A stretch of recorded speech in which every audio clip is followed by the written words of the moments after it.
त्यांचं नाव वालचंद हिराचंद.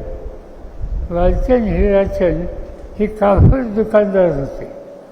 त्यांचं कापड दुकान सोलापूरला होतं. ते नंतर कळंब नावाचं गाव आहे वालचंदनगरच्या जवळ. कळंबला आले. तिथं शेती फळली होती, फळीक जमीन. त्यांनी लोकांशी व्यवहार केला की फळीक जमीन आम्हाला कसायला द्या म्हणून सांगितलं. लोकांनी दिली. त्यांनी ऊस लावला. नंतर साखर कारखाना काढला.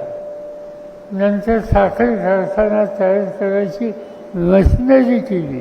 आणि आज देशामध्ये साखर कारखानदारी आणि मशिनरी याच्यामध्ये वालचंदनगरचं नाव महत्त्वाचं होऊन ही सगळी कारखानदारी साध्या लोकांनी काढली की जे टाटा बिर्लाच्या घरातले नव्हते.